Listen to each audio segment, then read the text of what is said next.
Chapter 14. Illustration. During dinner, Mr. Bennet scarcely spoke at all, but when the servants were withdrawn, he thought it time to have some conversation with his guest, and therefore started a subject in which he expected him to shine, by observing that he seemed very fortunate in his patroness. Lady Catherine de Bourgh's attention to his wishes, and consideration for his comfort, appeared very remarkable. Mr. Bennet could not have chosen better. Mr. Collins was eloquent in her praise. The subject elevated him to more than usual solemnity of manner, and with a most important aspect he protested that he had never in his life witnessed such behaviour in a person of rank, such affability and condescension, as he had himself experienced from Lady Catherine. She had been graciously pleased to approve of both the discourses which he had already had the honour of preaching before her.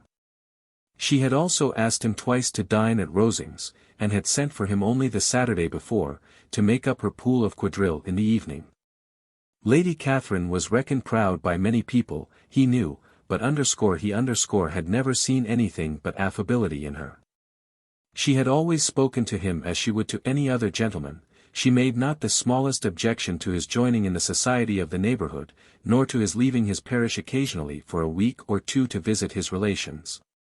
She had even condescended to advise him to marry as soon as he could, provided he chose with discretion, and had once paid him a visit in his humble parsonage, where she had perfectly approved all the alterations he had been making, and had even vouchsafed to suggest some herself, some shelves in the closets upstairs.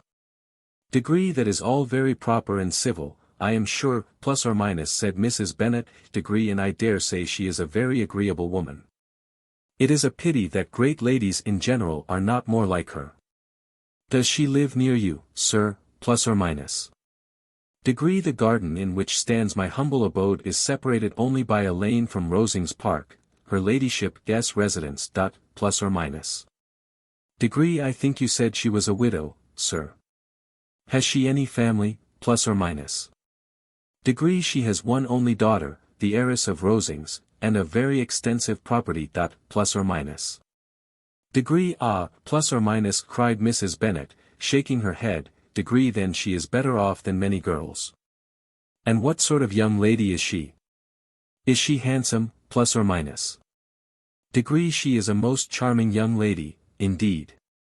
Lady Catherine herself says that, in point of true beauty, Miss de Bourgh is far superior to the handsomest of her sex, because there is that in her features which marks the young woman of distinguished birth. She is unfortunately of a sickly constitution, which has prevented her making that progress in many accomplishments which she could not otherwise have failed of, as I am informed by the lady who superintended her education, and who still resides with them.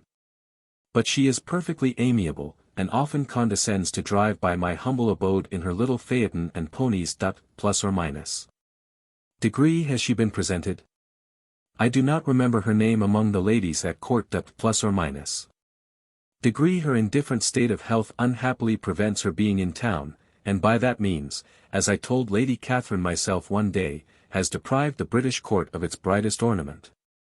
Her ladyship seemed pleased with the idea, and you may imagine that I am happy on every occasion to offer those little delicate compliments which are always acceptable to ladies. I have more than once observed to Lady Catherine, that her charming daughter seemed born to be a duchess, and that the most elevated rank, instead of giving her consequence, would be adorned by her. These are the kind of little things which please her ladyship, and it is a sort of attention which I conceive myself peculiarly bound to pay. Plus or minus. Degree, you judge very properly, plus or minus, said Mr. Bennet. Degree, and it is happy for you that you possess the talent of flattering with delicacy. May I ask whether these pleasing attentions proceed from the impulse of the moment, or are the result of previous study? Plus or minus. Degree, they arise chiefly from what is passing at the time, and though I sometimes amuse myself with suggesting and arranging such little elegant compliments as may be adapted to ordinary occasions, I always wish to give them as unstudied an air as possible. Plus or minus. Mr. Bennet's expectations were fully answered. His cousin was as absurd as he had hoped, and he listened to him with the keenest enjoyment, maintaining at the same time the most resolute composure of countenance, and, except in an occasional glance at Elizabeth, requiring no partner in his pleasure. By tea time, however, the dose had been enough, and Mr. Bennet was glad to take his guest into the drawing-room again, and when tea was over, glad to invite him. Illustration. Degree protested that he never read novels ±H.T. February 94. To read aloud to the ladies. Mr. Collins readily assented, and a book was produced, but on beholding it, for everything announced it to be from a circulating library, he started back, and, begging pardon, protested that he never read novels. Kitty stared at him, and Lydia exclaimed. Other books were produced, and after some deliberation he chose Degree Fordyce's sermons that, ±. Lydia gaped as he opened the volume, and before he had, with very monotonous solemnity, read 3 pages, she interrupted him with. Degree, do you know, Mamma, that my Uncle Phillips talks of turning away Richard? And if he does, Colonel Forster will hire him. My aunt told me so herself on Saturday. I shall walk to Meryton tomorrow to hear more about it, and to ask when Mr. Denny comes back from town. ±. Lydia was bid by her 2 eldest sisters to hold her tongue, but Mr. Collins, much offended, laid aside his book, and said. Degree, I have often observed how little young ladies are interested by books of a serious stamp, though written solely for their benefit. It amazes me, I confess, for certainly there can be nothing so advantageous to them as instruction. But I will no longer importune my young cousin. ±. Then, turning to Mr. Bennet, he offered himself as his antagonist at backgammon. Mr. Bennet accepted the challenge, observing that he acted very wisely in leaving the girls to their own trifling amusements.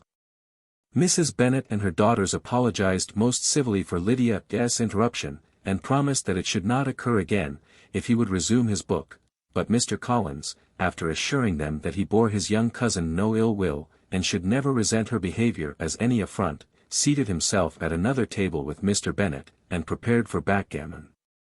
Illustration.